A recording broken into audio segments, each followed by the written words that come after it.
Today I'm recording two videos. I'm doing these separately, but they're related. I'm doing them separately because one is going to be backward looking and the other is going to be forward looking. So first, I want to do the market update for December 2020. I want to do that as I do every month with the market updates. But because we are now into December of 2020, I also want to give you my projections for the year 2021. Every year I try to do an annual forecasting video, and I want to do that. These are inherently related, but I don't want any of you, because they're going to be a bit long, I don't want any of you to feel like you've watched a few minutes of what went on and so you avoid watching what will go on, or vice versa. So I urge you to watch both of these. They're both really important content, but again, one will be backward looking and one will be forward looking. Okay, so this is the second video that I'm doing today. This is the 2021 forecast for residential real estate in the Las Vegas Valley. This is put together by me based on data that I collect about the economy and data that I collect about the housing market, as well as looking at forecasts and trends for different data series going forward, based on what has been happening recently, as well as what's been unfolding over the course of the prior year. These are not meant to be straight line projections, and they are absolutely not. Rather, these are my forecasts as somebody who's been trained in economics and sociology, as well as real estate, looking at the market and trying to give you some insight into how I think things will be unfolding over the course of the next year, 2021. So I am Justin Miller, and welcome to the 2021 forecast for residential real estate in the Las Vegas Valley.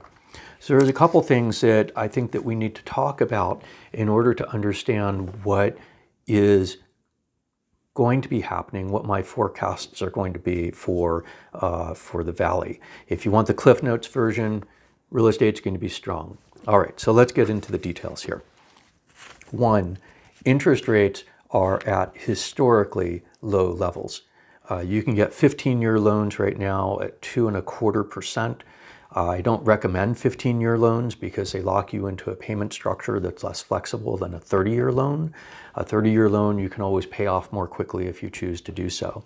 30-year loan rates are coming in anywhere from 2.5% to 3%. These are literally historically low. We have never seen mortgage interest rates at this level in the history of residential mortgage lending. So this is truly historically low interest rates. What's the impact of that? Well, the impact is that one can buy more house for the same payment, or for a particular price of home, the payment stream is lower. And what do I mean by that? Well, let me give you an example. So we know the median sales price in November of 2020 was $342,850.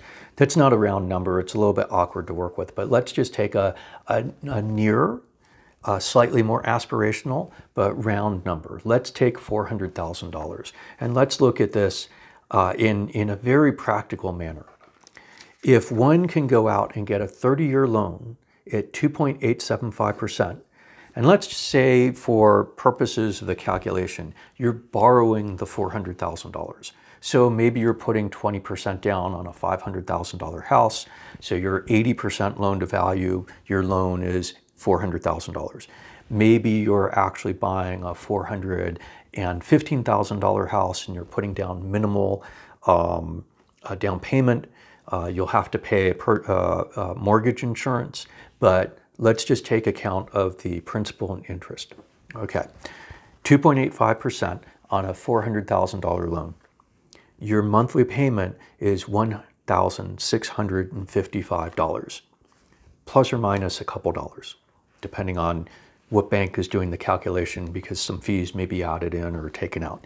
But literally within a couple dollars, $1,655.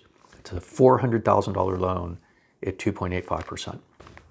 Let's say interest rates went up. Let's say interest rates went up a full percent to 3.875.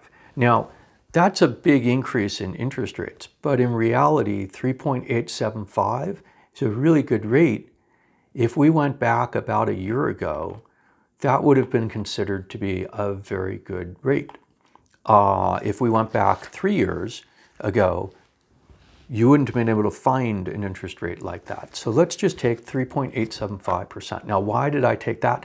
Because it's exactly 1% higher than the 2.875% that most people can get into a loan, 30-year loan today, fixed rate loans, okay? Now, that payment would increase on that same $400,000 loan from the $1,655 that it was at 2.875% to $1,874 at 3.875%. That's a $219 per month increase. Now, one way of looking at this, $219, that's not necessarily a whole lot of money per month, every single month for 30 years. It adds up to a significant amount of money, but each individual month, you're paying on a $400,000 mortgage, $219 isn't necessarily a great deal. But let's translate that. That $219 per month of extra cost actually means the equivalent of $53,000 of borrowed money.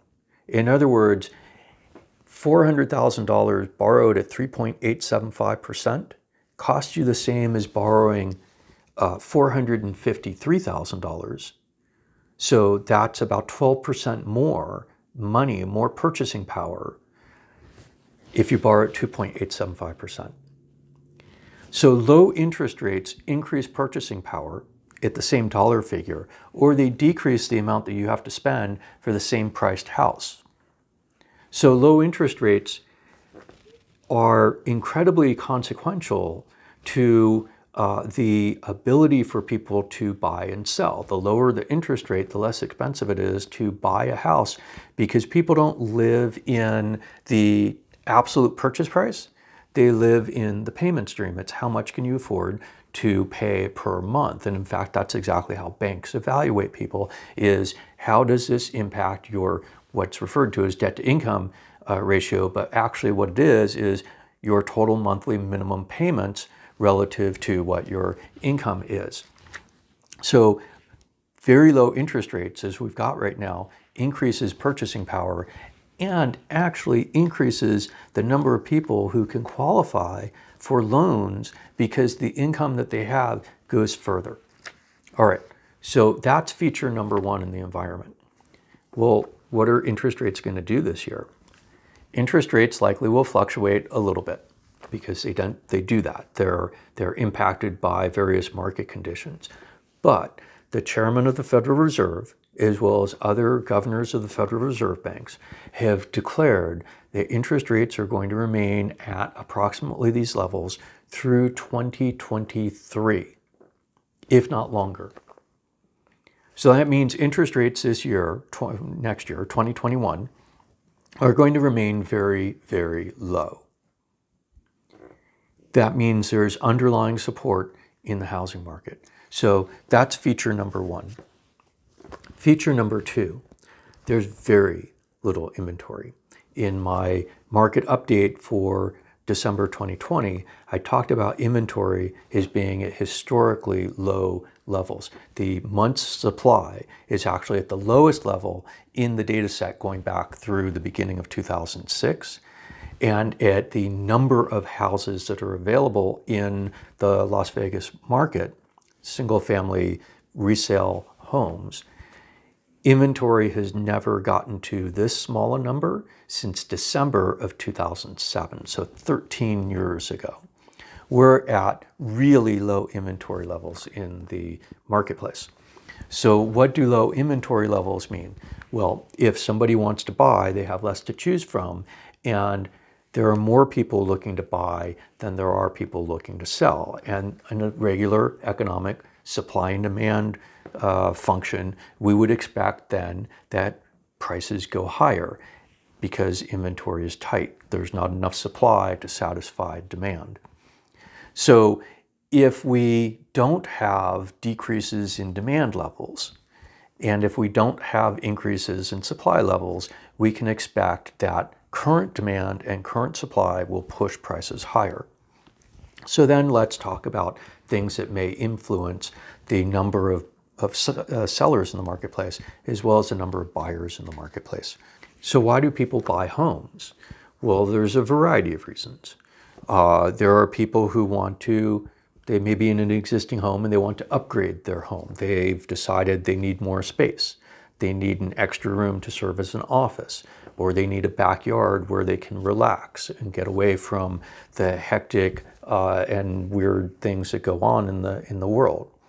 There may be people who actually want to downsize, who find themselves in too large a home for various reasons, and they'd like to get into a smaller home. Maybe they'd actually like to be cutting their mortgage payment by going into something with a smaller purchase price and smaller loan, or going into something that they could pay all cash for and eliminating their mortgage. So you have regular buyers who are looking to move up in the market and looking to move down in the market. But you also have people who are moving into the Las Vegas environment. And are people still moving here? Certainly, they are. Why do people move to Las Vegas? Well, there's a variety of reasons. They might come looking for jobs. They might already have a job lined up when they arrive here. They may be in the military. And so the military has decided that they're going to be relocated to this area for active service. They may be retirees who are looking to move to an environment that they really like more than where they had been, either because prices are lower or they've got more activities they can engage in, or because they're closer to friends and family. There are those people who are fleeing higher tax jurisdictions. So we have states around us that have higher property taxes and that have higher income taxes and that have higher estate taxes. In Nevada, we have no income tax, personal or corporate, and we have no estate tax. And so we're a low tax environment, and some people move here specifically because of that. There are people who move here fleeing traffic. The places that they live have just simply become too crowded for them to enjoy. And so they want to move to a place where they can move about more easily, where they don't have to be stuck in traffic all the time, where they can actually see around them because they're not crowded in by other people. And then you have people who are simply searching for an environment that they're going to like more, one that they can enjoy in ways that they can't enjoy where they had been living. Now, are all of these reasons valid, especially here in 2020 as we exist in a pandemic? This year, I have had clients who have moved to Las Vegas for every single one of those reasons. Every single one of those reasons. Las Vegas has actually still grown. We don't have the final numbers on it, but has still grown in 2020. There have been more people who've moved here than have left here. And why would people leave here? And I'm sure there are some reasons. People get jobs in other locations, or maybe they just want to go pay higher taxes in some other jurisdiction. Realistically, there are some people who leave here, but there are more people who move here every year, and 2020 is like that, and 2021 will be like that as well. So we have not only regular move up and move down buyers that exist within any housing market, but we have people who are moving here for various reasons who are needing houses, and there's low inventory, so these buyers are coming into a market with low inventory. Well, what about sellers? Are there going to be more sellers? Well, that's an interesting question. I had said back in June that one of the things that would determine how pricing looked through the remainder of the year in the real estate market was whether buyers returned to the market before sellers or sellers returned to the market before buyers. It turned out buyers returned before sellers. I think that trend is going to continue at least for the first 2 quarters of 2021. Why is that? Well, 2 reasons. One is sort of pandemic specific related issue, if you have a home and you know multiple people are coming into it to view that home, you don't know who they are, you don't know what germs they're bringing in, you don't know what they've been exposed to. And so you'd like to protect your home so that you feel more safe in it. If you're a buyer, you're going into multiple homes, but you're a little bit more of the belief that people are protecting their home environments. And so you're probably feeling a little bit more safe going into other people's homes than people are having you go into their homes. The second is an interesting thing that stems from the way in which we're dealing with the pandemic.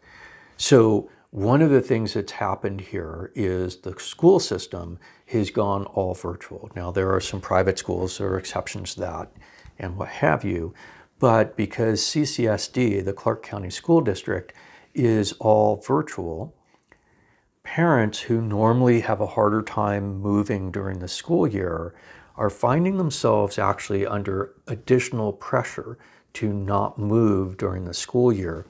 It turns out it's harder to take a student, a child, from a class to another class when they're virtual than it is when they're in person. Right? We all know what it's like to be pulled out of a classroom and go into a new environment.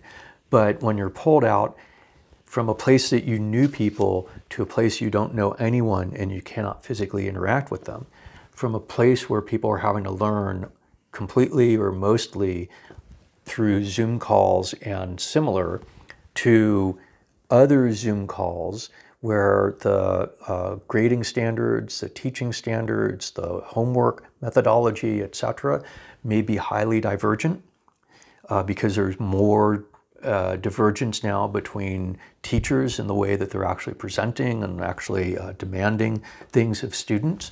It's actually harder to move during the virtual school year than it is to move during the non-virtual school year. So I think what we're going to see is people moving, putting their houses up for sale at increasing numbers, small increasing numbers after we get through the holiday season, as we see normally, right, in a normal seasonality. But then we'll see significantly increased numbers in the late May, early June period. So I think supply is going to remain very constrained until we get into the latter part of Q2. But I think that we're going to see buyers materializing more rapidly than that. And so I think we're going to see continued supply or inventory constraints in the marketplace. And those are going to become, I believe, probably exacerbated during Q1 and at least the first half of Q2. That suggests that prices in the first half of the year will be going up pretty significantly. I think in reality, what happens is we're probably going to see Q3 and Q4. So from July on, I think that we're probably going to start to see a much more normal market. I think that it's going to be a hot market because we still have this very low interest rate issue. But I think that we're going to start to see more regular supply coming in, and I think that we're going to start to see more regular demand coming into the market at that time as well. So my projections then are that 2021, we're going to see significant pricing pressures across the whole year, especially in the first half of the year. I think that across the whole year, we're probably going to end prices up by 10 to 15% year over year when we get to the end of 2021. I think that housing unit sales, we're going to see increased numbers from what we had seen in 2020. I think the majority of that's going to come in the second half of the year, but I think we're also going to be up probably in the 10 to 15% unit increase year over year for 2021. Now, this seems perhaps optimistic. This is in line with how I was viewing 2020 even before the pandemic. If you go look at my market forecast for 2020 back in December of 2019, I was projecting prices would be up in the 10 to 12% range, and at least through November of 2020, we're actually up 13.2%. So we're very much in line with that forecast. Total unit sales were a little lower than what I had forecast. Obviously, there's been some discontinuity here given the pandemic. We took 2 months pretty much out of the market, and we've done in 10 months then of the year the kind of stuff that we had done last year in 2019. So, but I've pointed to a number of things, and I just want to go over them quickly to highlight some of the stuff that's been going on in the Valley that does pull people here for jobs, that keeps people here for jobs. So the resorts world has been under construction on the Strip. It's a $4.3 billion investment into the Las Vegas economy. That will open along about June of next year, 2021. The Circa development downtown, the resort casino, the gaming floor and pool and garage opened at the end of October, and the hotel itself will be opening late this month, the end of December. That Derek Stevens, the CEO, has kept a tight lid on what the actual budget was for it, but that number actually has to come out to be approximately $1 billion, if not higher, given land acquisition costs around the area, as well as construction cost for that size of a building, regardless of what the amenities are. And there are some very high-end amenities in there. So it's another $1 billion worth of investment. The Grand downtown has opened a whole new tower. The Fremont Street Experience has upgraded the entire canopy over Fremont Street. Virgin Hotels has just announced that there's a delay in the reopening of the Hard Rock, but they bought the Hard Rock Hotel. They emptied it out, closed it off, have redeveloped it. The report is that construction is entirely on progress. They were going to be opening in January of 2021. They've decided because of demand, they'll delay that a couple months, but that will be opening. Those are all private gaming, resort, hotel developments that are taking place around the Valley that are real dollars that have been largely spent and will increase capacity for people visiting here into the Valley.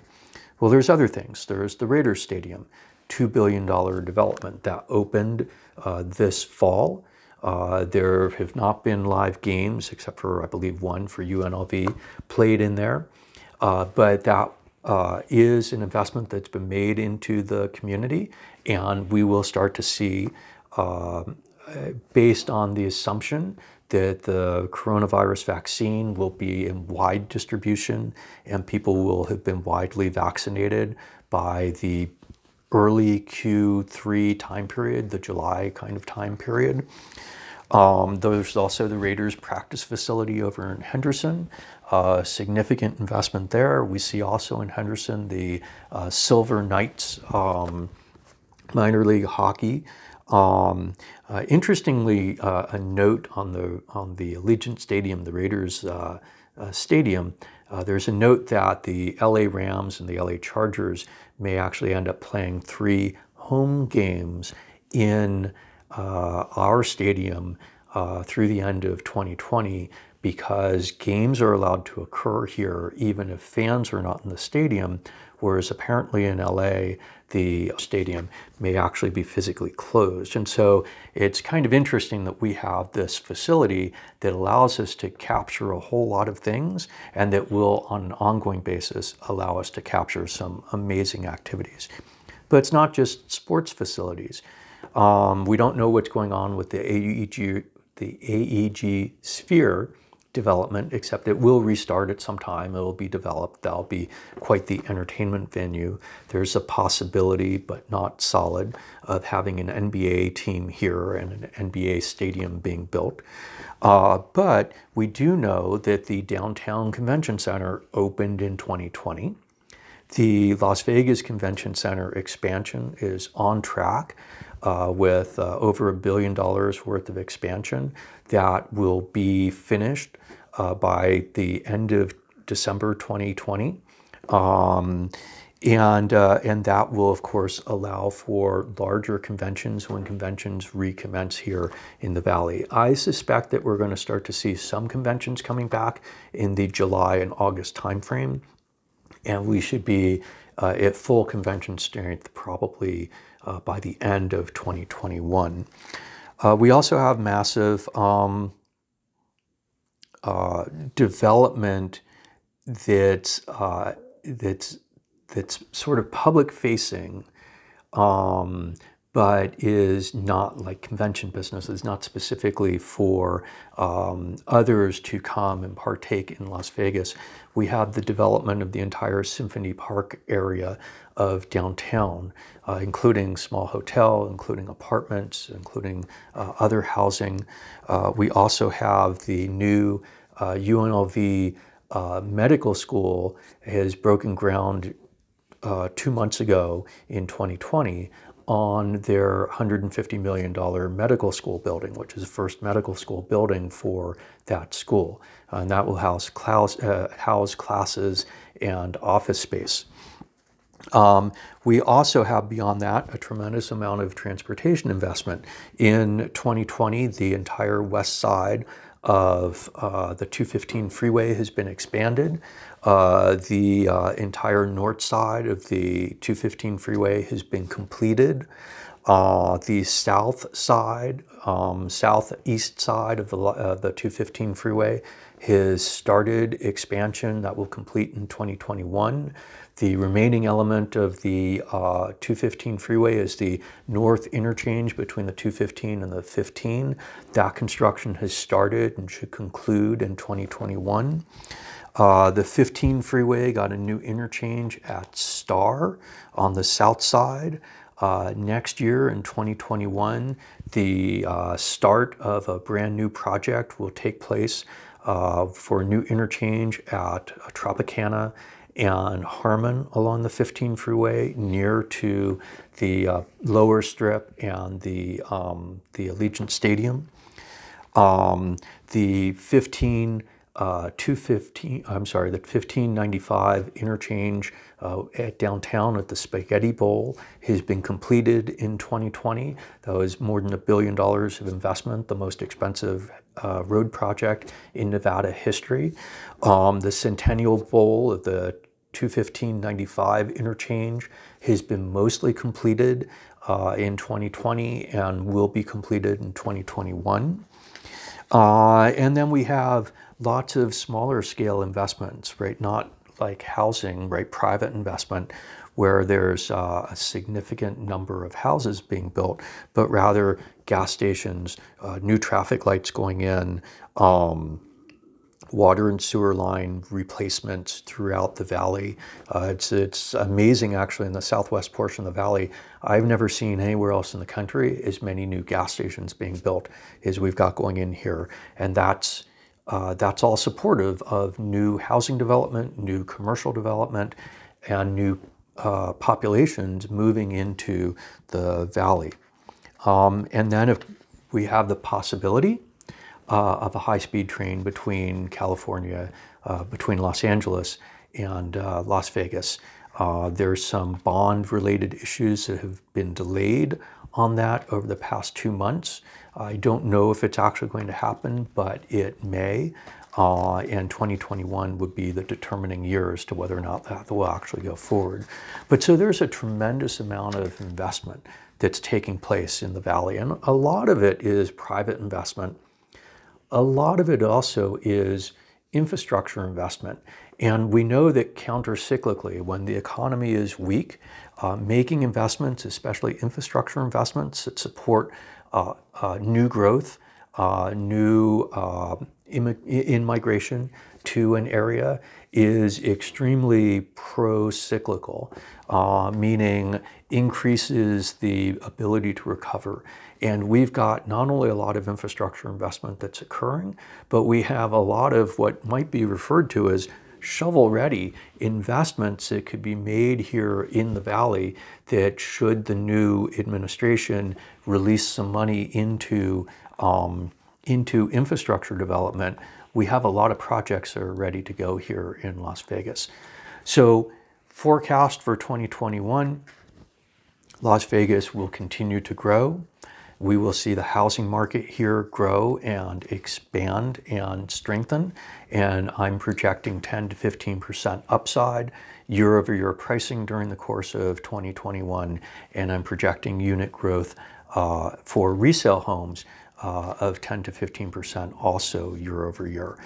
For new construction, I would project that we'll probably see about 20% increase in new construction sales during the course of 2021. The challenge with new construction right now is availability of land, as well as the increased costs of lumber and labor. And I think that we'll see some mitigation on lumber costs because I think there'll be some resolution of some tariff issues during 2021. Labor costs will still probably be escalating because of a lack of skilled labor. Land, there's some land that is being released that I think should probably encourage, especially in the north, both northwest and northeast portions of the Las Vegas Valley, also some in the southwest portions and southeast portions of the Las Vegas Valley, additional development. So I think 2021 is actually going to be a really strong year. I am Justin Miller with the Chong Miller Group. We help people buy and sell homes. We would love to be your trusted real estate advisor, help you find the home that you would love to invest in or move into, or help you sell the home that you've got and move to something else, whether it's bigger or smaller or newer. We would love to sit down and talk with you and figure out how we can help you move forward with the dreams that you've got with regard to residential real estate. So please feel free to reach out. I'd love to talk with you, sit down and have a hot chocolate. It's a cold time of year, so perfect weather for a hot chocolate, and figure out what we can actually do for you and what you can do for yourself with regard to where you live and how you live. Please feel free to give us a call. Phone number and email address are here on the screen. If you're watching this on YouTube, please hit the subscribe button. If you find this at all valuable, please also hit the like button, and we look forward to talking with you soon. Thank you.